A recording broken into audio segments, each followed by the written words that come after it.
When your world is falling apart, your real training shows.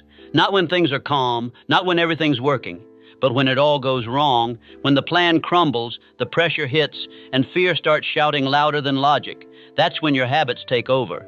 And if you haven't trained your mind to stay calm, it'll run straight back to panic. This video isn't about motivation, it's about discipline. It's about building a calm so strong, chaos can't touch it. Let's begin. Everyone looks calm when nothing's going wrong. It's easy to be composed when you're not being challenged. When the bills are paid, your relationships are smooth, your schedule is under control. Calm feels natural, but that's not the test. That's not where it counts. Your real strength, it shows up when life doesn't go your way, when your plans fall apart, when someone disrespects you, when you get hit with bad news you never saw coming. That's when your mind gets loud. That's when your emotions rush in like a storm.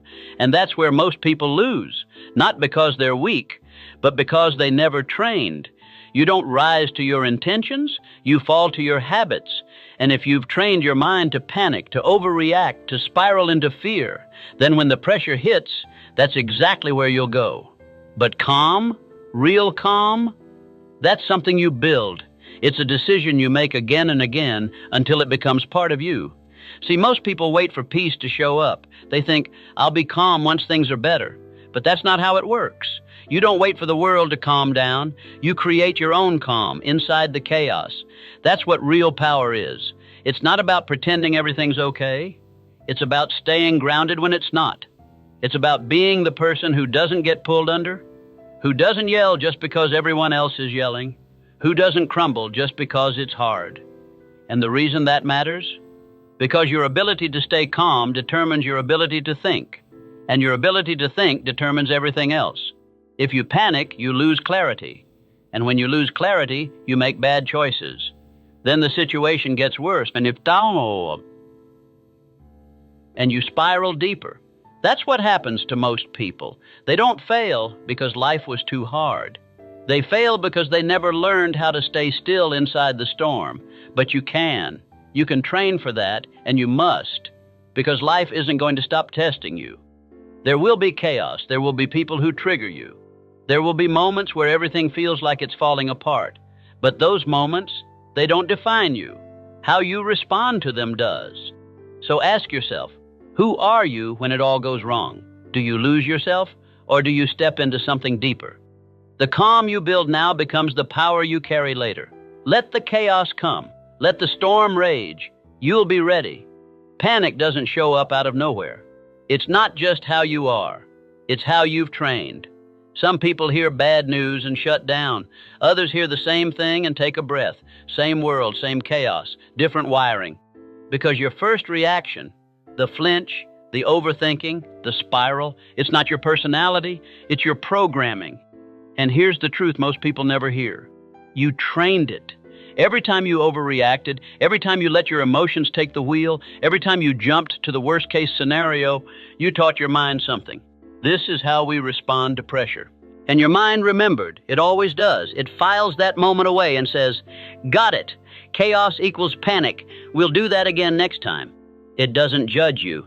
It just follows your pattern again and again until panic becomes the habit. And most people live there, on edge, always tense, always one inconvenience away from collapse. But it doesn't have to be that way. Because peace, that's a habit too. You can train yourself to pause instead of explode, to breathe instead of panic, to stay present instead of spiraling into what if. You can teach your mind a new rule. When things get hard, I slow down, I think, I lead. But it won't happen by accident. Just like panic took time to build, peace takes time to install. It starts small. You catch yourself mid-reaction and shift. You feel the emotion rising, but you choose presence over panic. You mess up, but instead of quitting, you try again tomorrow. And little by little, your pattern changes. You stop defaulting to fear. You stop surrendering to the noise. You start becoming someone new, someone who doesn't just know how to stay calm, but who does it automatically. Not because the world got easier, but because you got stronger. This isn't about suppressing emotion, it's about mastering it. Because emotions are messengers, not commanders. You're still allowed to feel. You're human. But you don't have to obey every emotion that shows up. You don't have to treat every stressor like an emergency. You don't have to burn your peace just because something went wrong. You can train yourself to stay calm. And once you do, you change the entire direction of your life. Panic makes everything worse. Peace gives you power. So choose your training. You're always rehearsing something. Make sure it's the future you want to live in.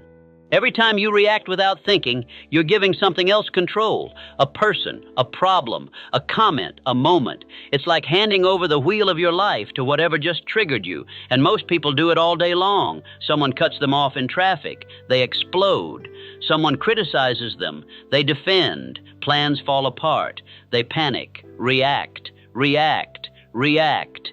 But when you react, you obey. You obey the chaos. You obey the person trying to get under your skin. You obey your old conditioning. And in that moment, you're not free. You're not powerful when you're reactive.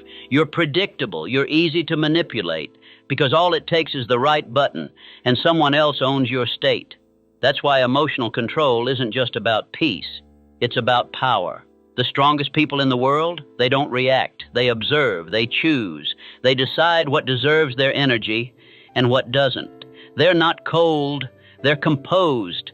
They've trained their nervous system to stay calm because they know every unnecessary reaction is a distraction. Every emotional outburst drains you. It pulls you away from what actually matters. It hijacks your attention, your time, your energy, and that's the real cost. Because the more often you let things pull you out of alignment, the harder it becomes to stay in it. You start your day focused. Then one text ruins your mood. You have goals, but one argument derails your momentum. That's what reactivity does. It breaks your flow. It steals your progress. But the opposite is also true.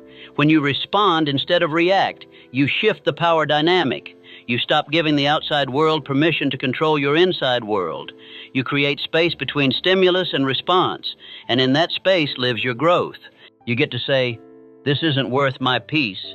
This doesn't need my energy. This can happen without me falling apart." And that shift, it changes everything. It gives you back your day, your focus, your control, your dignity. Because you're not a puppet. You're not here to dance for every disruption. You're here to lead yourself, especially when things get loud. So ask yourself, who or what are you still reacting to? Who still gets to pull you out of peace with one comment? And when will you decide to take that power back? You don't need to fight, you just need to stop obeying. Let them do what they do. You stay still, you stay sharp. That's real power. When the storm comes, you have two choices: attach to it or rise above it. And most people, they attach. They get swept up. They lose themselves in the chaos, in the drama, in the noise. They confuse the storm with their identity. They believe, if things are falling apart, I must be falling apart too. But that's not true, unless you make it true. See, chaos only controls you when you don't know how to detach, not from life, but from the illusion that you need to drown with every wave that hits. You don't. You can feel the pressure without becoming the pressure. You can stand in the middle of a mess and say, "This doesn't own me. This doesn't get to define me," but only if you've trained yourself to separate what's happening from who you are. The storm is real, but so is your anchor. And your anchor is your awareness, your ability to observe without fusing, to say, "I see it, I feel it, but I'm not it." You're not your bad day, you're not your emotions, you're not the mistake, the comment, the conflict. You're the observer behind it all. And if you forget that, you'll get pulled under every time, because storms don't warn you. They don't ask if you're ready, they just show up. And when they do, you don't get time to prepare. You only have what you've built. And if you haven't built detachment, you'll go under with the first wave. But when you do build it, you become the eye of the storm, calm, focused, still. Not because life is easy, but because you are no longer fused with its chaos. You become someone who can look at the fire and not panic. You feel the fear, but don't feed it. You witness the mess, but stay composed. That kind of detachment, it's not apathy, it's power. It's knowing you can care deeply without being consumed completely. It's knowing you can engage fully without losing yourself in the process. You can't control the waves, but you can control whether you hold your breath and sink or rise to the surface and breathe. That's your choice, and it's made moment by moment. So when life throws you into the storm, ask yourself, am I becoming this, or am I staying centered through this? One path leads to peace, the other, it'll drown you. Let the storm pass, but don't let it take you with it. Hold your anchor, hold your calm. That's how you survive, and that's how you lead. You can't solve chaos with more chaos, and yet that's what most people try to do. They're overwhelmed, stressed, anxious, and their first instinct is to think harder, move faster, do more. But your mind isn't built to function at its best when it's overloaded. You can't think clearly when your thoughts are screaming over each other. You can't find direction if you never pause long enough to hear it. Clarity doesn't come from urgency. It comes from stillness. Think of muddy water. You shake it, stir it, spin it. You can't see anything, but let it sit. And the mud settles. The water clears. Suddenly, what was always there becomes visible. That's your mind. The wisdom, already inside you. The answer, already there. But the noise has to settle before it can speak. Stillness is how you make space to hear it. But here's the challenge. Stillness feels wrong when you're used to being in motion. It feels lazy. It feels uncomfortable because you've been trained to equate movement with progress and silence with stagnation. But it's not true. Stillness isn't inaction. It's alignment. It's the moment when your mind catches up with your life, when your thoughts untangle themselves and the next step reveals itself without force. That's why some of your best ideas come in the shower or during a walk or in a moment of quiet before sleep. Because stillness opens the door that noise slams shut. If you want power in the chaos, you have to practice peace in the quiet. You have to train your nervous system to see stillness not as weakness, but as strength. Because it is. Stillness is what allows you to respond instead of react. It's what separates impulsive from intentional. It's where clarity lives. And clarity changes everything. When you're clear, you make better decisions. You speak less, but say more. You stop chasing distractions and start following purpose. But none of that happens in a noisy mind. So the question is, when was the last time you gave your mind silence? Not music, not scrolling, not talking, just silence. When was the last time you sat with your thoughts long enough to realize which ones weren't even yours? That's where clarity begins. Not in adding more, but in subtracting what's been clouding your vision. You don't need a new plan. You need a quieter mind. And the only way to get there is stillness. So pause, even now. Let the mud settle. Let your next move rise naturally. Don't force it. Clarity doesn't shout. It whispers. You just have to be still enough to hear it. Peace doesn't just happen. It's not a gift some people are born with. It's a discipline, one you train, one repetition at a time. Most people think calm is a mood, that it comes and goes depending on how life treats them. But that mindset makes you a prisoner of circumstance. It means you'll only feel calm when everything outside of you behaves. And how often does that happen? Exactly. That's why real peace has to be built from the inside out, deliberately, repeatedly, relentlessly. Just like you train your body, you must train your mind. And not just when you're overwhelmed, especially not just when you're overwhelmed. You train calm when it's quiet, so it's ready when things get loud. It starts in the small moments. The traffic jam that used to make you curse, that's a rep. The delay, the inconvenience, the person who talks over you, rep, rep, rep. Every time you choose stillness over snapping, you're building something stronger, a muscle that most people don't even know exists. And here's the magic. It compounds. The more you practice calm, the easier it becomes to find. Not because life gets easier, but because your mind does. You stop being surprised by chaos. You start expecting it, and more importantly, you start preparing for it. You no longer see calm as a luxury. You see it as a necessity, because when your nervous system is steady, you think better. You lead better. You live better. It's the edge most people never develop because they're too busy reacting to the world instead of conditioning themselves to handle it. But you're different. You're choosing the harder path, the one that doesn't give immediate payoff, but builds permanent strength. You're training in the quiet so you can lead in the noise. That's discipline. That's mastery. And it doesn't have to be complicated. Start your day in silence. Breathe when you feel triggered. Pause before you respond. Notice when you start spinning and choose to slow down. Small acts, done daily, lead to massive transformation. Don't wait for peace to find you. Go build it, brick by brick, breath by breath, moment by moment, because the world will always try to steal your calm. But once you've trained it, once you've built it with your own hands, no one can take it from you. That's your discipline. That's your power, and it starts right now. Your mind doesn't just think, it listens. And what it listens to most? Your body. If your breathing is shallow, your shoulders are tense, your posture is collapsed, your mind picks up the signal. We're not safe. We're under attack. Panic now. And so it does. It starts racing, flooding you with anxious thoughts, trying to make sense of the danger, even if there isn't one.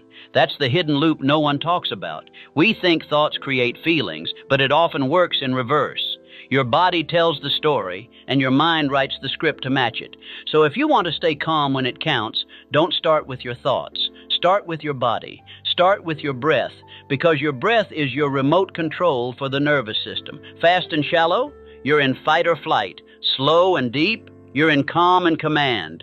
When everything's going wrong, breathe slower, longer, deeper. Let your exhale last longer than your inhale, and you'll feel your mind slow down to match. Then check your posture. Are you collapsed, hunched, tight? Straighten your spine. Open your chest, loosen your jaw, and feel your confidence rise with it. You think it's small, but your physiology is your first language, and your body in crisis speaks first. It tells your mind how to interpret the moment, so teach it what strength feels like. Not panic, not collapse, but calm, grounded, steady movement. When you're stressed, don't sit still and stew. Move. Go for a walk. Stretch. Shake it out. Signal to your mind, I'm in motion, I'm safe, I'm in control. This isn't spiritual fluff. This is nervous system science. The greatest leaders in history, they didn't just have strong minds, they had full control of their physical state. Because when your body is calm, your mind follows. It listens. And suddenly you're not drowning in thoughts. You're directing them. You're not ruled by panic. You're guiding yourself back to peace. So the next time everything's going wrong, don't ask, what should I think? Ask, what is my body saying? And then answer it with breath, with posture, with movement. Reclaim your physical power, and you'll reclaim your mental one. Because your body is not separate from your mind. It's the first signal your mind believes. Train the body, and the mind will fall in line. Pressure tricks you. It makes you feel like you need to rush, like speed is the solution, like if you don't act now, you'll fall behind, lose control, miss your shot. But that panic, it's a trap. It creates sloppy thinking, reactive decisions, mistakes that take even longer to fix. And that's the irony. The faster you try to move under pressure, the slower your progress becomes. Because rushing isn't the same as moving with urgency. One is fear. The other is precision. And precision only lives in one place, stillness. That's why the calmest people in the room often move the quickest. Not because they act fast, but because they act clear. Their decisions aren't random. They're focused, sharp, deliberate. Because they've trained something most people ignore. Slowness under stress, not laziness, not hesitation, but controlled movement. Slow is smooth, smooth is fast. It's a principle you'll hear in elite military training, high-level sports, and peak leadership, because it works. When chaos hits, the untrained rush. The trained slow down. They breathe.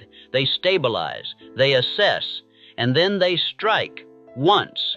Not 10 scattered reactions. One clear move. That's the difference between power and panic. Look at your own life.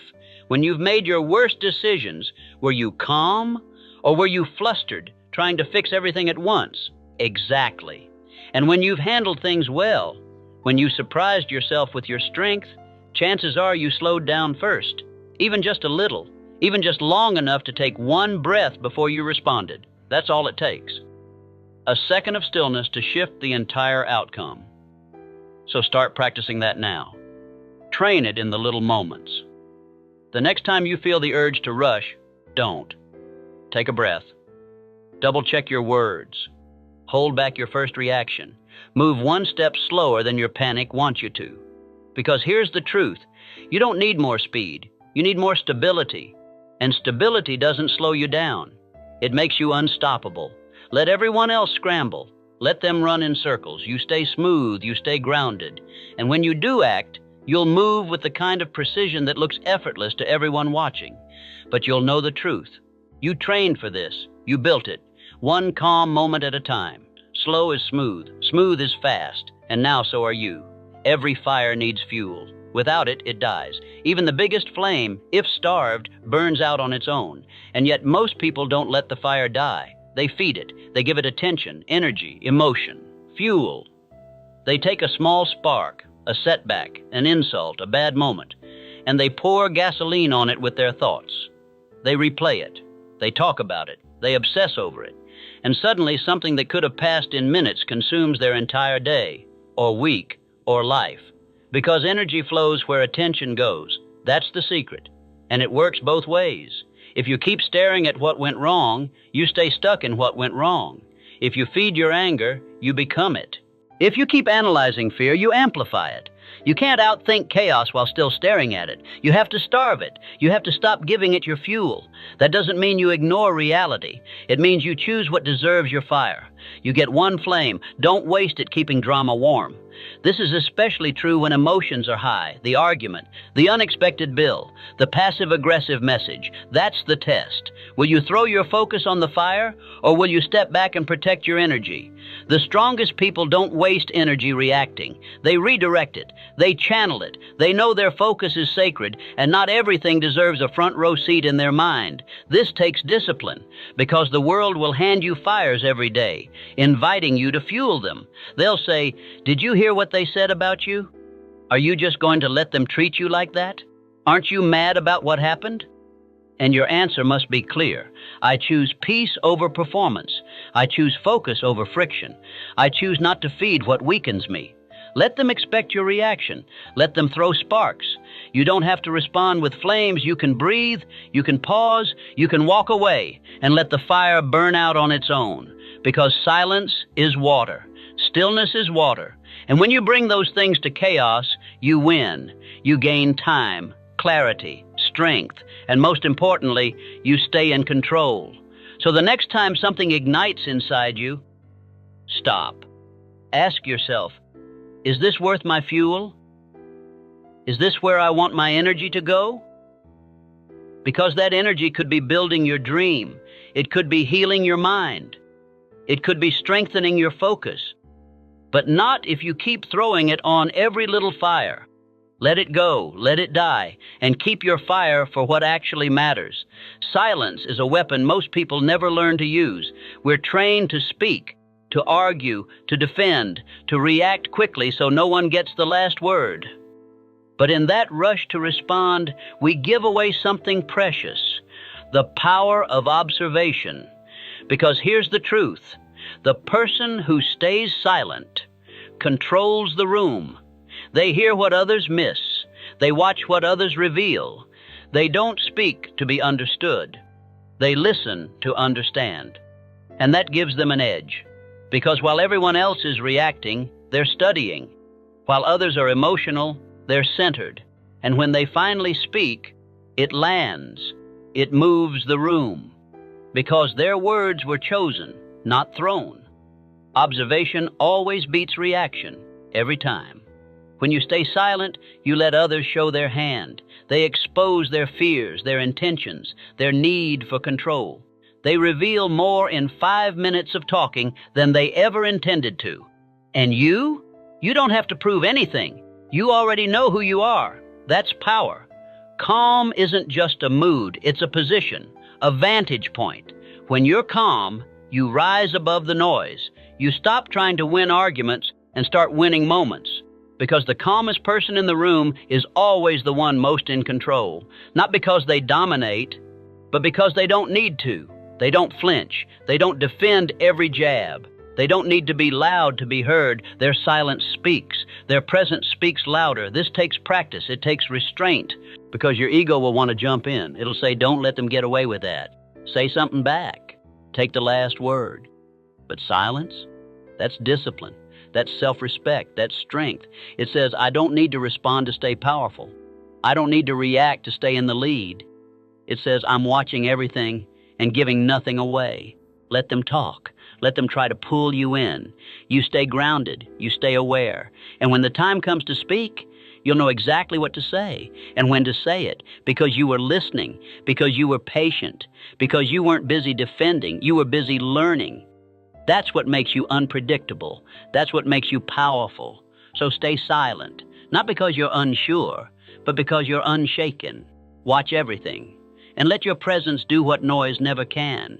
You don't need to raise your voice to raise your influence. In fact, the quieter your energy, the louder your presence becomes. People feel you before they hear you. And when you walk in with calm, real calm, not forced, not fake, but earned through discipline and clarity, the room responds. The energy shifts. Tension softens. People sit straighter. The noise quiets. Because calm is contagious. Just like panic spreads, so does peace. But here's what most don't realize. You don't need a title to lead. You don't need authority to influence. You just need presence, unshakable presence, the kind that says, I won't match your chaos, I'll anchor you in mine. Because when people are spinning, they're looking, sometimes desperately, for someone who isn't. That someone can be you, but only if you've trained your nervous system to hold steady when others can't. Only if you've practiced stillness when everyone else is rushing. Only if you've become the person you used to look for. This doesn't mean you never feel anxious. It means you've learned not to broadcast it. It means you've chosen to respond, not react, to breathe before speaking, to pause before engaging, to think before exploding. That pause, that breath, that stillness, it changes everything. It gives people space. It invites safety. It restores clarity to conversations that were spiraling out of control. And the more you do it, the more you become known for it. People start to say, I feel better when you're around. I don't know what it is, but you help me think clearly. That's leadership. That's influence. That's what true power feels like. Not loud, not aggressive, but grounded, solid. It's not about being passive. It's about being intentional, deliberate, focused. You're not floating through life. You're guiding it. And your presence becomes a mirror. When you're calm, others remember their own center. When you're unshaken, they find their footing again. That's what the world needs. Not more noise, not more panic. More people who know how to hold the moment without letting it break them. So the next time the energy in the room shifts, don't follow it. Lead it. Be the gravity. Be the steady. Be the reminder that peace is possible in any storm. Because when you choose calm, you don't just help yourself. You help everyone around you rise too. Most panic doesn't come from what's happening. It comes from what you're telling yourself about what's happening. The story, that quick, automatic, fear-filled narrative that rushes in before you've even taken a breath. This is bad. This always happens to me. I'm not ready. I'm going to fail. And suddenly you're not responding to reality anymore. You're reacting to the movie your mind is playing on repeat. You've left the facts behind and stepped into fiction. That's how fast it happens. Your brain is a storyteller. It fills in gaps. It assumes patterns. It builds meaning, even when there isn't any. And if you don't control the story, it will control you. This is why two people can face the same challenge and have two completely different reactions. One sees it as the end, the other sees it as a test. One shuts down, the other levels up. Same facts, different stories. So the question is, what's the story you tell yourself when life gets hard? Do you go straight to doom, or do you pause long enough to edit the script? Because the truth is, you are the narrator. You choose the voice. You choose the tone. You choose whether that voice is a bully or a coach. You can say, this is impossible. Or you can say, this is my moment. You can say, I can't handle this. Or you can say, I'm being called to grow. Same moment, different mind. And that difference, it's everything. You don't have to fake positivity. You don't have to lie to yourself. But you do have to stop catastrophizing.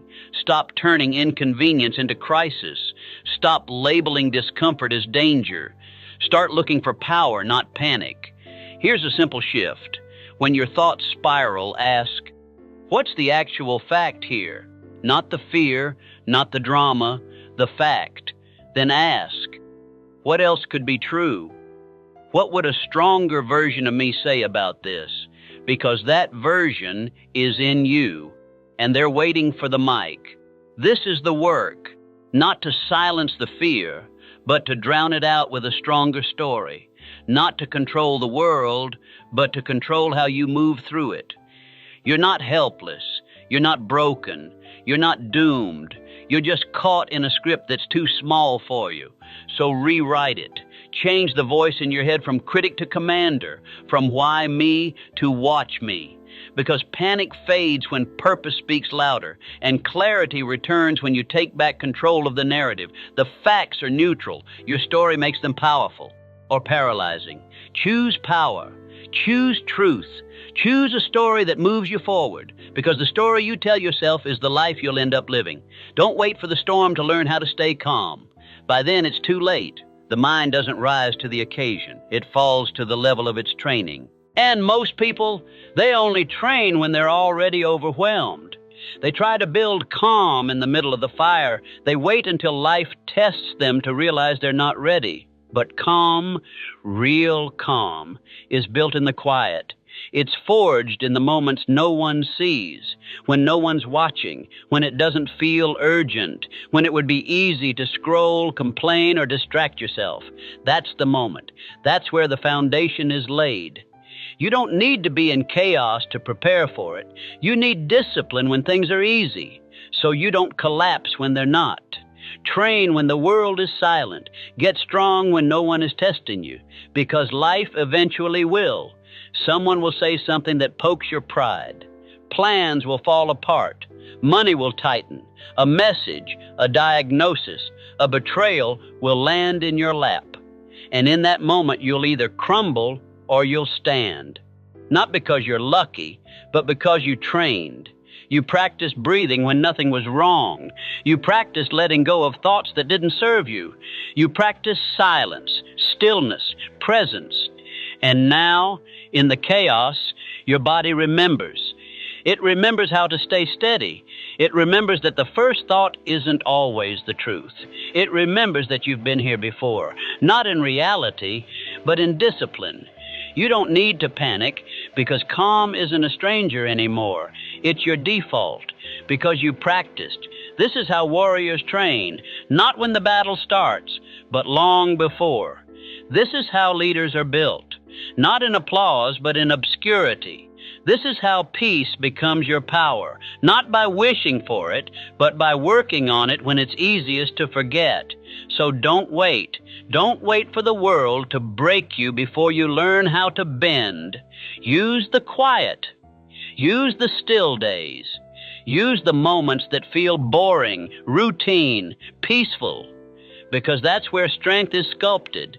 And when life speeds up, you'll already be ready. While others are reacting, you'll be responding.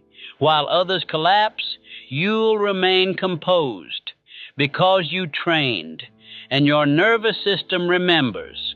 So start now, start small, but start. Train during the quiet, so when the chaos comes, you won't flinch. You'll breathe, you'll lead, you'll rise. Not every storm requires your presence. Not every battle needs your sword. But most people, they rush in, they hear the thunder, feel the tension, and immediately insert themselves into the chaos.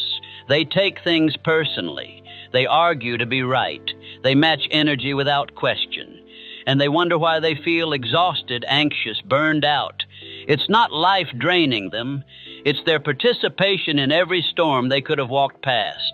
You don't need to attend every conflict you're invited to. You don't need to fight every fire to prove you're strong. Sometimes real strength is letting it all pass without reacting. Just because someone throws you bait doesn't mean you have to bite. Just because someone's storming emotionally doesn't mean you need to storm back. Your peace is not a response to the world. It's a decision about who you are. The old you might have jumped into the mess, defended your name, fired back, tried to fix everyone. But the new you, the trained you let the wave crash without pulling you in. Because storms don't last. They never do. They burn hot. They swirl loud, but eventually they pass. And when they do, you'll be glad you didn't waste your energy proving something to someone who wasn't listening anyway. Let people throw shade. Let drama unfold. Let tension rise in the air. You're not obligated to join it. You can see the storm, acknowledge it, and still walk the other way, not because you're afraid, but because you're free. Free from the need to always react. Free from the pull of emotional noise. Free from the idea that every battle has your name on it. Here's the truth. Your inner world is yours to protect. And the more peace you build, the more valuable it becomes. Not everyone gets access to it. Not every conversation deserves a reply. Not every provocation deserves your energy. That's not weakness. That's wisdom. And it's the kind of wisdom that gives you power. The kind that commands respect without saying a word. The kind that lets others spin while you stand. So next time someone pulls you into chaos, pause, breathe, and remember, you don't have to enter the storm to prove you can weather it. Let it pass. Let them wonder how you stayed calm. Let them see what true control looks like, because storms will keep coming. But you're not the weather. You're the mountain, and mountains don't move for passing clouds. The difference between power and regret is usually one breath, one pause, one moment of stillness before you let your emotions speak for you. But most people, they don't pause, they don't breathe, they react, fast, loud, thoughtless. And then they spend hours, days, sometimes years cleaning up the damage their reaction caused. Because reaction is raw, it's automatic. It's emotional impulse without direction. But response, that's different. Response is conscious. It's still emotional but controlled. It carries intention, not just intensity. And in that space between reaction and response lives your power. How many moments in your life could have been different if you just paused? That message you sent too fast. That thing you said you didn't mean. That decision you rushed because fear was yelling louder than logic. You didn't respond, you reacted. And that's okay. We all do it. But if you want peace, if you want real influence, real strength, you have to retrain your default. You have to stop letting the world push your buttons and start guarding the switch. Because here's the truth. Most of the time, what feels urgent isn't. Most of the time, your first emotion isn't the full truth. It's just the loudest. But once it passes, once the noise settles, clarity returns. And with clarity comes control. Think of a fire. Reaction is throwing gasoline on it. Response is stepping back, assessing, and deciding if it's even worth engaging. Sometimes it is. Sometimes you need to speak up. Act boldly. Draw the line. But when you respond, you do it with precision, not panic. You say only what needs to be said. You move only when it's time. And because of that, your words land heavier. Your presence carries weight. People trust you more, not because you're perfect, but because you don't let emotions drive the wheel. You've trained yourself to pause, to feel fully without acting recklessly. And that pause, that's your superpower. So the next time you feel the tension rise, don't rush. Don't act just to act. Don't speak just to fill space. Stop. Breathe. Ask yourself, is this a moment to react or to respond? 9 times out of 10, your future self will thank you for choosing response, because regret lives in reaction. But power, that always lives in the pause. Most people never get this far. They live their entire lives ruled by emotion, tossed by every wave, shaken by every opinion, running from every fire. But not you, because now you've seen the truth. You've learned to sit in stillness when others panic, to breathe through the chaos, to move with precision while the world moves in fear. And that calm, that steady presence you've built, it's no longer just a mindset. It's a superpower. It's what sets you apart. Because when everyone else is loud, you are clear. When they escalate, you ground. When things fall apart, you stay whole. That doesn't make you better. It makes you trained, prepared, rooted. And that kind of calm is rare because it's earned. You've stopped being reactive. You've stopped attending every battle that calls your name. You've chosen your peace over your pride. You've chosen your purpose over your ego. And now the world feels it. Your presence lands differently. People notice your stillness, not because you flaunt it, but because it's real. You don't shake like you used to. You don't crumble at every insult, every setback, every delay. You stand, and when you move, it's with intention. This isn't about being emotionless, it's about mastering emotion, letting it serve you, not rule you. It's about understanding that true confidence doesn't yell, it doesn't prove, it doesn't chase, it just is. That's what you are now. Not invincible, but immovable. You've become the anchor in the storm, the quiet in the noise, the one others look to when they forget how to breathe, because calm is more than just stillness. It's clarity, it's strength, it's control, and most importantly, it's contagious. Your calm doesn't just protect you, it changes rooms. It inspires others. It sets a new standard. That's what power really looks like. Not control over others, but mastery over self. So keep training it. Keep choosing it. Keep living from it. Because when the world burns again, and it will, your peace won't just protect you. It'll lead others out of the fire. Calm is your superpower now. Don't let it go. When chaos knocks again, what will you choose? Panic like everyone else, or presence like the person you've trained to become? Because now you know the difference. Now you've built the pause. Now you carry something most never will, true calm. What's one moment this week where you'll choose response over reaction? Drop it in the comments. Speak it into existence. And if this grounded you or reminded you of your power, subscribe.